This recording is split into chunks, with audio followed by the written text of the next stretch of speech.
Hello everyone, today I wanted to talk about the timeline of Aionios. It is a bit hazy and there are a lot of pieces scattered throughout both Future Redeemed and base game. I decided to go through things and compile the information that we have. The first and biggest point of reference we have is the creation of Offseeing. It is explicitly mentioned that this scene took place 1,000 years ago.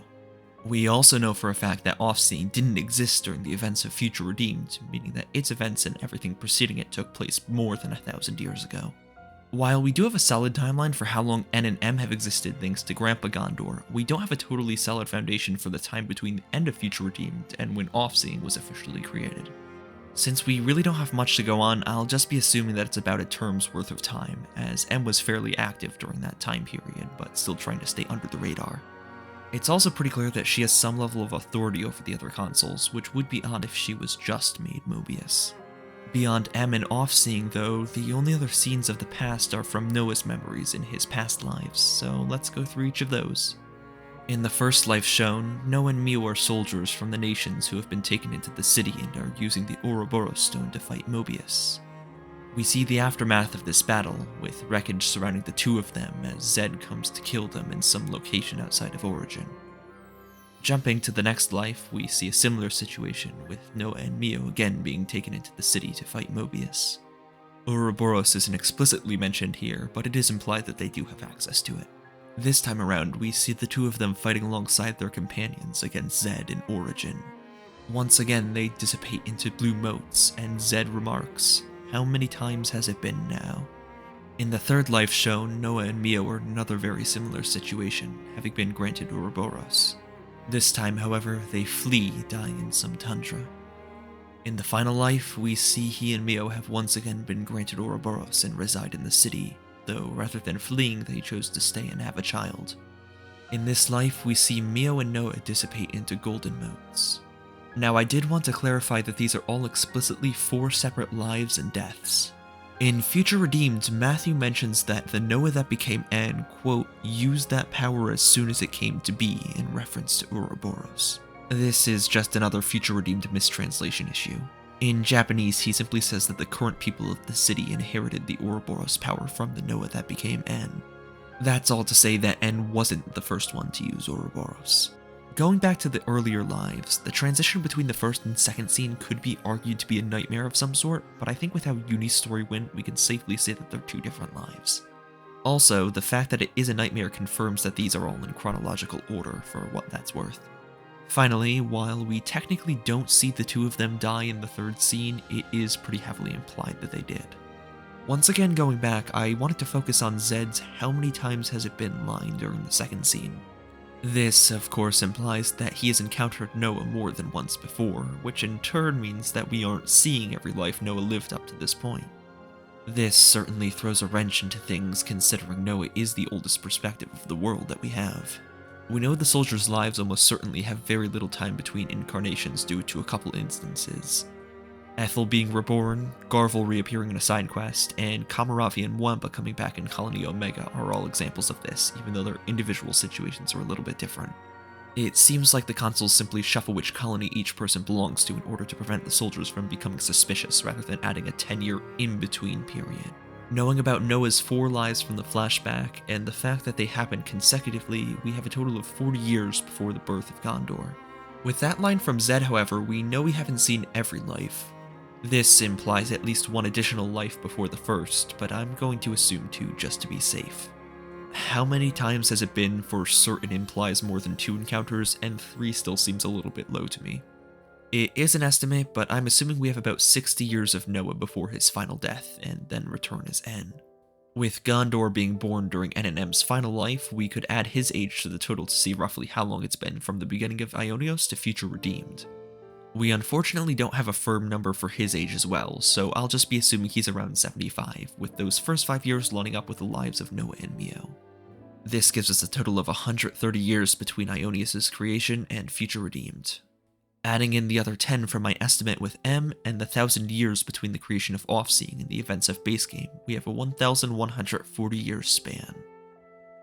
We can pretty cleanly break this into 2 eras, before and after Offseeing. The 1,000 years following the invention of Offseeing were very slow and stagnant, with no major events occurring due to Mobius's complete control over the world at this point. The first 140 years of Aionios' existence, however, were incredibly eventful, as the war against Mobius, as well as the events of Future Redeemed, took place. Utilizing what we know about Noah's lives, we can attempt to assemble a timeline based on this knowledge. Knowing his first life, and the assumed 2 implied to happen before it, take place outside of Origin, we know for a fact that the first 30 years of Aionios, Mobius didn't have full control over Origin. Despite the fact that they weren't actively inhabiting Origin, we know that they had at least some control over it. This is due to the fact that in the scene before Noah and Mio's first defeat is shown, we see turn markers on them, and they discuss the 3-month limit. Continuing on, in Noah's following life, we see him fighting inside of Origin with the pink lights indicating that it is now under Mobius's control. Considering that Melia had to be captured for this to happen, we know that she was likely taken captive following Noah's defeat around the 30-year mark. This in turn means that the Malos and Fiora Lucky Sevens were also forged during this time frame, even though we don't see them in the first scene. We first see Noah with the Malos Lucky Seven inside of Origin during the second scene. Of course, the Fiora Lucky Seven is being held by Riku. During this time, Nia was also creating Ouroboros stones in order to help the war effort. Following Melia's capture, Mobius used Origin to rewrite the code of the world, as referred to in Aionios moments. With this, they halted the aging on the Nopon, forming a pact with them. They also halted Melia's lifespan, who they needed to keep alive in order to control Origin. With the 30 years of war, plus the 20 years between the end of Xenoblade 1 and the beginning of Aionios, we have roughly 50 years for Melia to age before time was stopped for her. This seems to line up pretty well with their design changes between 1 and 3, as 50 years for Melia would translate to about 10 human years, which would place her squarely at the equivalent of 28 or 29.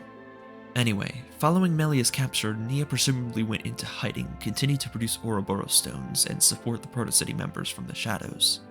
It's worth noting that she did not yet enter her stasis pod in the Cloud Keep, as we see her meeting up with M in another scene in the base game.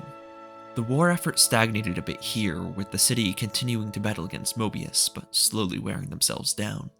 All the while, they continued to research and develop the Ouroboros power. We fast forward another 30 years to see the birth of Gondor.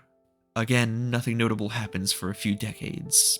At sometime around the 130-year mark, however, we see Alpha appear in Origin, and alongside it, Shulk, Rex, Panacea, and Rinka manifest in Aionios. They created a peace treaty with Zed and agreed on the mutual destruction of Alpha. They also attempted to fight Alpha there, ending in somewhat of a draw, with Shulk and Rex losing an arm and an eye respectively. Alpha was also weakened, splitting off into the actual Alpha as well as A. Ontos' core is discovered by Niall a few years later, and A wanders for a few years before coming into contact with Matthew following the first city's destruction at Alpha in N's hands. Just over 10 years pass between Rex and Shulk's defeat at the beginning of Future Redeemed, as we see them physically age unlike Melia and the Nopon. I won't recount the events of Future Redeemed any further, as they should be pretty clear. That said, I do want to focus on M for a minute. It seems as though she was made a consul at the same time N was, with the promise that he would kill Alpha. This would make her about 1015 years old, having laid low and aided the downfall of Mobius from the background. During these first 15 years as Mobius, she helped cultivate culture among the soldiers, establishing Offseeing. Additionally, she met with Nia before she sealed herself in the Cloud Keep for 1,000 years, taking the key to deliver to her descendants years later. At this point, the production of Ouroboros stones would come to a halt, meaning the city would be stuck with the number that Nia had already created. Following this, we enter the 1,000-year lull, where the city had to make do with these limited Ouroboros stones, and Mobius reigned over the world. That said, we've pretty much reached the end of this video. The bulk of the timeline is concentrated at the very beginning of Aionios' existence, so there isn't too much to discuss in that 1,000 years before the events of the base game. I hope I was able to clear some things up though. I know this information is pretty scattered about, so hopefully condensing it like this helps out some people. It is a bit unfortunate that with how vague things are, we can't create an 100% accurate timeline, but I think this will be good enough for us to deal with for the time being. Anyway, if you enjoyed this video, please make sure to drop a like and subscription. I would greatly appreciate it. As always, thank you all so much for watching, and have a great day.